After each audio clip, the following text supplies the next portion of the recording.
Well, it's got a Holden badge in the middle of the steering wheel here, so it must be a Holden.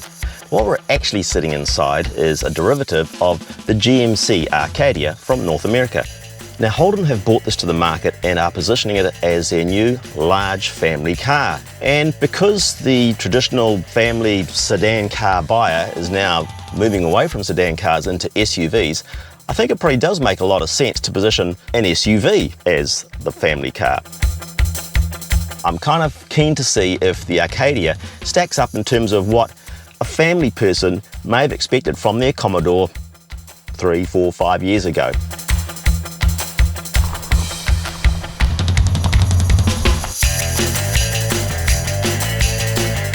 Now, we're driving the very top of the food chain in terms of Acadia, the LTZ-V. The price in New Zealand is $71,990. Now, you can get into an Acadia for $49,990, so under 50 grand. Now, that gets you a two-wheel drive LT spec. Now, this is an all-wheel drive LTZ-V, and it has all the fruit. Now, to continue with that somewhat uncomfortable analogy of this being potentially a new Commodore, I can report that this does share a few of its oily bits with the new ZB Commodore. For instance, it's got the same engine. It's the 3.6 litre V6 petrol engine, and that engine is the only engine that's available in the Acadia range. But it's a pretty good engine. It develops 231 kilowatts of peak power and 367 newton meters of peak torque. Now, the 367 newton meters of torque comes in at a quite high 5,000 RPM. So you could be forgiven for expecting that you have to be a bit patient with performance from the Acadia off the standing start. But that's not the case. It's actually pretty eager. Even in all-wheel drive, if you gun it off the line, it'll certainly wheel spin quite happily until the back wheels realise that something's going on and assist with traction. So because it's a V6, the engine's creamy smooth. It's not very noisy, it's not very raucous even in the higher revs, and it does a pretty good job of moving this pretty large box around. I mean, we're revving it out now to 6,000 RPM. As I say, very smooth, very sophisticated, and quite muted in its tone. As well as delivering creamy smooth performance, the 3.6 litre engine delivers pretty good fuel economy. I've done pretty much 500 Ks in my time with the vehicle, and I've averaged about 11.5 litres per 100 K. Now, most of that driving has been around town too, so that's pretty good. Official figures are a lot lower than that. I think it's about 8.9 in two-wheel drive mode and 9.3 litres per 100 K in all-wheel drive mode. It does have cylinder deactivation, so in light loads it'll drop from 6 to 4 cylinders, and that's obviously helping with the economy. It also has start-stop, so automatic start-stop. When you pull up at the lights or what have you, the engine will stop. Now, the problem with that in this vehicle is there's no manual override, so you cannot disable that, and that's a bit of a pain because I find that sometimes just when I want the engine to go, that's when it stops. It's got a 9-speed automatic transmission, again shared with the ZB Commodore, and that does a pretty good job of matching the engine's performance with the road speed that you're doing and the demands you've got on the throttle. One frustration I do have with the transmission though, it doesn't have any paddle shifters on the steering wheel. And you might think, well, why would you want paddle shifters on an SUV? Our terrain, very twisty roads, a lot of ups and downs. It's really, really handy to be able to take control of the gear ratios manually and just select the ratio, have the vehicle hold that ratio. You can sort of select ratios in the Acadia. Behind D on the shift lever is a position called L, and that enables this rocker switch, this plus minus rocker switch on top of the lever. Now, what that does is it allows you to set the uppermost ratio that the vehicle will select. So it's not a true manual override of the automatic transmission. What it's really good for is, like we are going now, down a reasonably long, steep incline, we can use it for engine braking. And that's, of course, also particularly useful if you're towing. And by the way, this thing is rated to tow 2,000 kgs.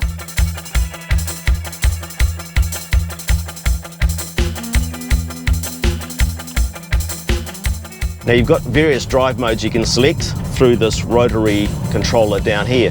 This controller is a little bit hidden from view by the overhang of the center console armrest here, which has me thinking that, yeah, you can probably detect the North American parentage of this vehicle, because it's not really designed to have a lot of driver interaction with things like mode controls of the all-wheel drive system or gear changes through the paddles on the wheels. It's kind of a set and forget type of vehicle. I'm running in two-wheel drive mode because the roads, although there's a little bit of moisture on them, are kind of dry and have been dry, and I don't need all-wheel drive. I don't need those extra oily bits rotating all the time and using up my precious fuel. Now, even in all-wheel drive mode, it's still actually running predominantly as a front-wheel drive vehicle, and it's bringing in those rear wheels if there's slip. After all-wheel drive mode, another rotary click to the right brings up checkered flag, which is sports mode.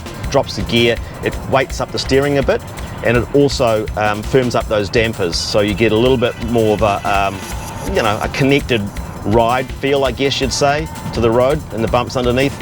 But it's certainly always a very comfortable vehicle, even in sport mode.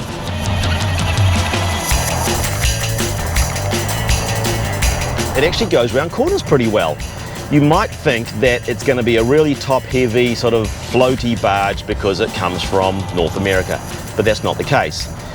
It's actually been sorted pretty well by Holden. They've done some development on it in the Lang Lang Proving Grounds in Australia, and they've tuned it for Australasian conditions. And what that means is that it's actually proving pretty damn competent on our roads. And what does my learned colleague Cameron think about the Acadia? Of course, the great leveller with any imported vehicle. Corners. Corners and local conditions. So you slow down for wet roads, you see that?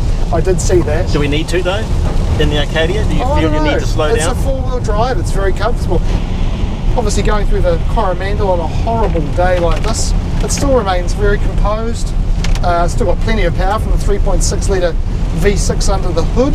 You know, there are a lot of buyers who remain, would you say, Holden proud. They might not go for say a Holden Trailblazer, but gee, stick a GMC badge on the front of this, and I reckon it would have gone really, really well. I agree. Not to say it isn't going well. Holden seemed pretty happy with its performance so far, and I can see why. It's actually a really nice, comfortable 7-seat SUV. It's got everything you need. It's a good sort of value proposition. Holden haven't done a great job with their grille. I think it's too chromy, it's too kind of pursed lips looking. It's not quite as butch and tough as the GMC grille looks. The materials aren't all that flash. I mean, it's kind of vinyl and hard plastics, but I guess you'd say it's serviceable, and that might be helpful, particularly for families if younger kids aren't able to always control the contents of their stomach. It's really well spec'd from a comfort and convenience point of view. The front seats, very comfortable. They're probably a little bit on the pillowy side, but they still provide great comfort over long distances. They're 10-way power adjustable on both front passenger and driver's seats. They're both heated and cooled. The rear accommodation is great. The center row of seats slides fore and aft about 3 or 4 different positions, so you can get plenty of leg room in the rearmost position, and even in the forwardmost position there's still plenty of leg room in the back there. You've got a couple of sunroofs. The front one here opens. That brings me to a little bit of a challenging part of it. The shade, as you can see, is manual, forward and aft, but what that means is you can actually open the sunroof and have the shade shut. At the end of your trip, when you get out, lock the vehicle, the sunroof, for some strange reason, does not auto close like it does on, for instance, my VF2 Commodore. So with this one, you could actually get out of the car, forget that the sunroof is open because this bit is shut, and only remember that it was open in the morning when you opened up the door and all the rainwater that had come in overnight poured out. There's an inductive charging tray here for your phone, which I see comes complete with a set of instructions not to put your wallet or keys there in case the inductive charging fries them. Separate air conditioning controls for the rear seat passengers. It's got a Bose sound system in this LTZ-V. It also has auto parking, auto headlights, auto wipers, all those kind of convenience features that you'd want in your 7-seat family SUV. But does it do all the things that a Commodore driver might have expected from their Aussie-built Commodore? The answer to that, for me, is a resounding yes. Look, it's not a V8, it's not rear-wheel drive, it's not made in Australia, it's not a Commodore, but it comes pretty close to delivering the general feeling of capability and driver enjoyment, frankly. Yeah, an SUV, a 7-seater SUV from America, delivering driver enjoyment. You heard it here first, because I think this car does deliver driver enjoyment. I've been pleasantly surprised by it. Is it the new large family vehicle of choice? Yeah, I reckon it could be.